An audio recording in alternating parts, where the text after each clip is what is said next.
and Community Engagement Grant Program, and we are funded by the Department of Early Education and Care. Please visit our website, selfhelpcpc.org, to find the wide array of services that we provide for you. Today, we're reading a story called More Than Anything Else. In March, children across America celebrate the gift of reading.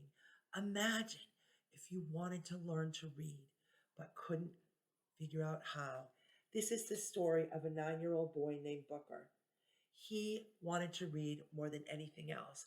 Let's get reading and listen to his story.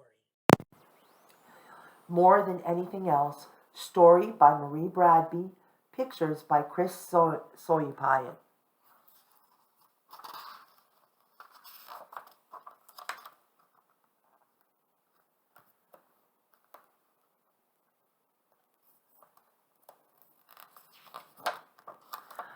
Before the light, while the stars still twinkle, Papa and my brother John and I leave our cabin and take the main road out of town headed to work.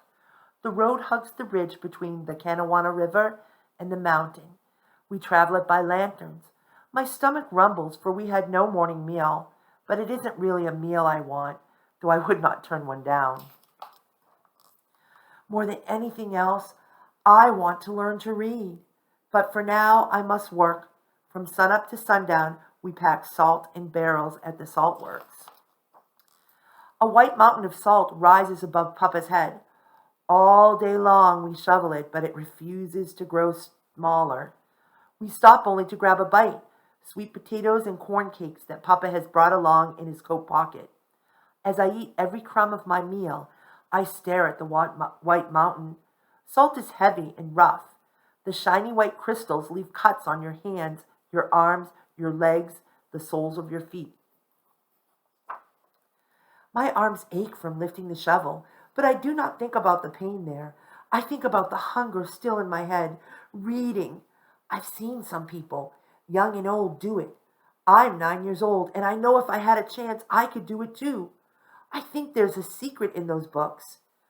In the chill of the evening, I follow Papa and John back up the road, stopping to catch a frog. The frog wiggles and slips, but I hold on tight and let it go when I want to. There's something different about the place where we live now. All people are free to go where they want and do what they can. Book learning swims freely around in my head, and I hold it long as I want. Back in town, coal miners, rivermen, loggers, and coopers gather on the corner. They're worn out as me, but full of tales.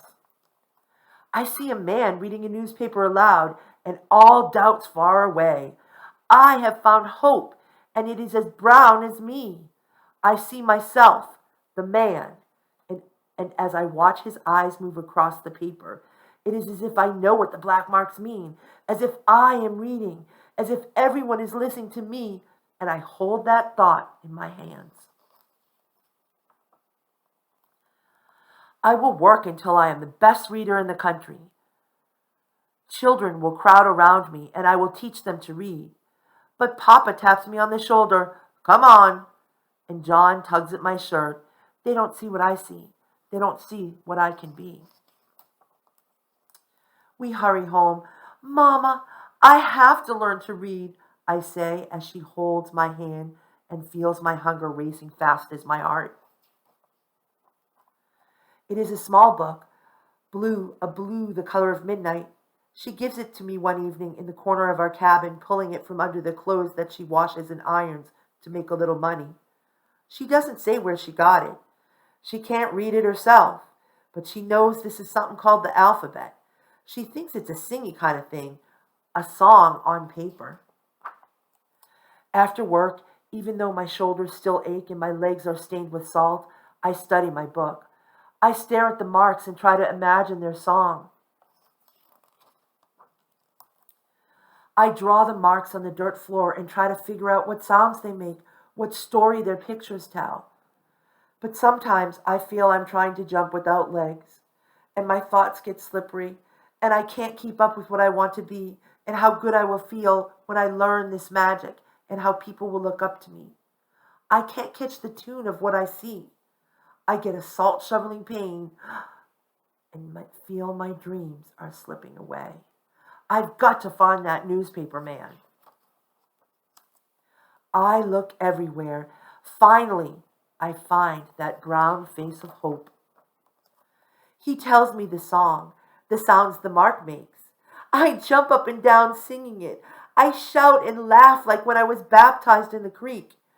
I have jumped into another world and I am saved. But I have to know more. Tell me more, I say. What's your name? He asked. Booker, I say. And he takes the sound of my name and draws it on the ground.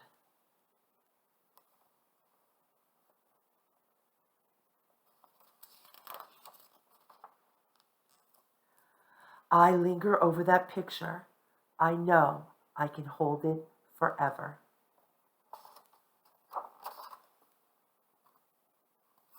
And that is the end of this beautiful story. I hope you enjoyed this story of Booker. Booker is actually Booker T. Washington. He did learn to read, and he did turn into a person who many people listened to and looked up to. He actually was president of Tuskegee University for many, many years and did many great things. So I hope you enjoyed it. Have a wonderful day.